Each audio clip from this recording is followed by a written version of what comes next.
Every year, around 100 billion packs of instant noodles are consumed worldwide. That's nearly 13 packs for every person on Earth, a staggering number for something that takes just minutes to prepare. But have you ever paused mid-slurp to wonder how that little brick of noodles made its way to your bowl? Behind that comforting cup lies a world of high-speed machinery, industrial science, and a surprising amount of human ingenuity. The story begins in post-war Japan. In 1958, Momofuku Ando witnessed people waiting in long lines for a bowl of fresh ramen. In a country still recovering from devastation, Ando envisioned a way to feed people efficiently, nutritiously, and affordably. He developed a method to steam, season, and deep-fry noodles so they could. Modern factories today produce millions of servings every day, and it all starts with wheat flour. Large industrial mixers combine flour, water, and salt into a dough with just the right elasticity. The moisture content must be carefully controlled. Too dry and the dough cracks. Too wet and it loses structure. Once mixed, the dough is rested, allowing the gluten to relax and become more workable.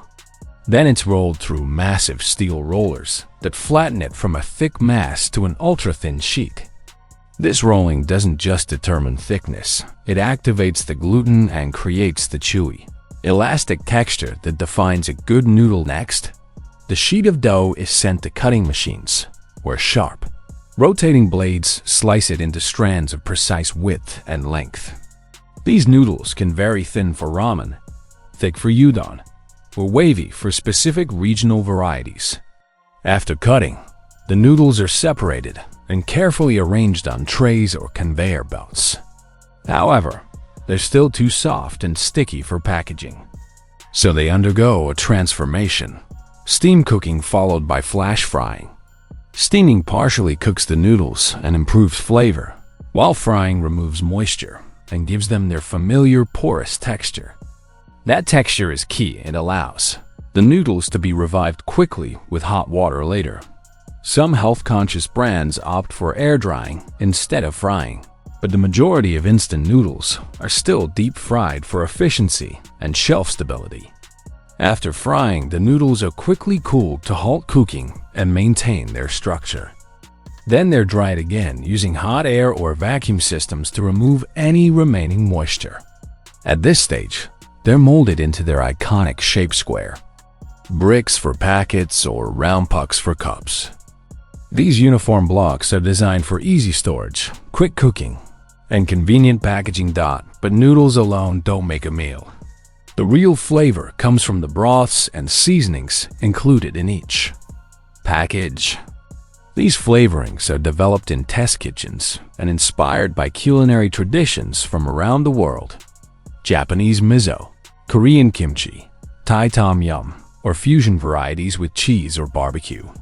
Massive kettles simmer spices, vegetables, and sometimes meat extracts to create flavorful broths, which are then dehydrated into powders.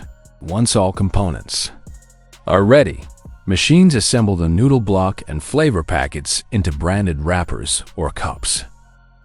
Each package is checked for weight, seal integrity, and even taste.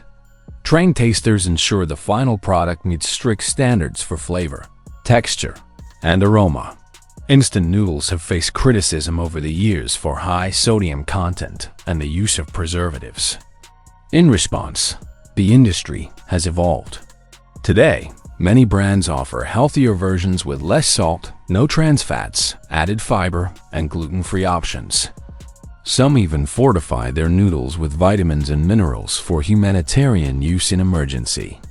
Food aid. As diets shift and consumers demand more, the instant noodle adapts without losing the essence of being fast, easy, and satisfying. South Korea leads the world in per capita consumption, with the average person eating more than 75 servings a year. In Nigeria, spicy noodles are a street food staple. Next time you crack open a pack or peel back the lid, take a moment to appreciate the journey that humble block of noodles has made. The noodles aren't just fast food. They're a brilliant blend of tradition, science, and the human desire to make good food quickly and beautifully. Blue raspberry sounds like something out of a fairy tale, and in a way, it is.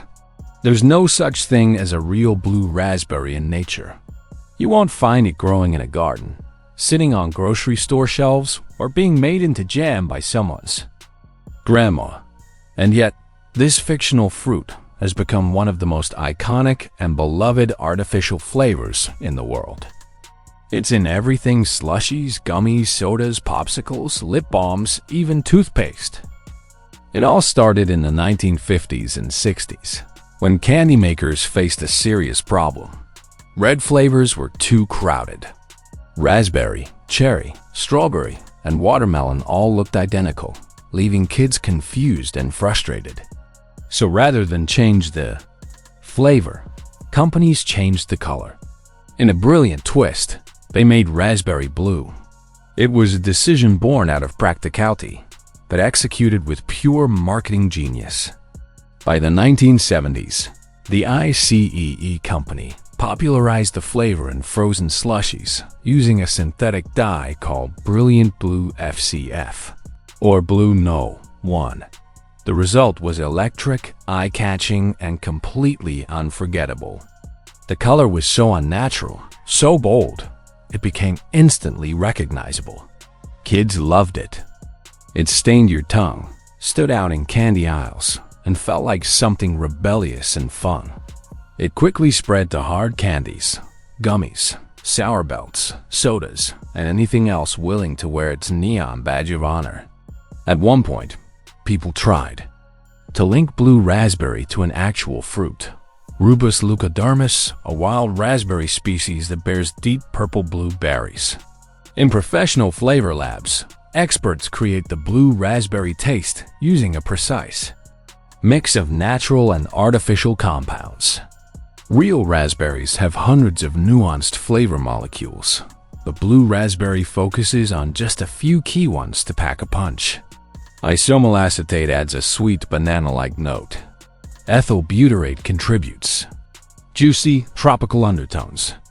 And acids like citric and malic acid deliver that sharp, mouth-watering tang. pH meters help monitor acidity, while trained taste testers, yes, professional candy tasters, evaluate the flavor profile to catch even the tiniest inconsistency. Getting the color right is just as critical. In candy factories, sugar, corn syrup, and water are heated into a thick syrup, reaching over 300 degrees Fahrenheit.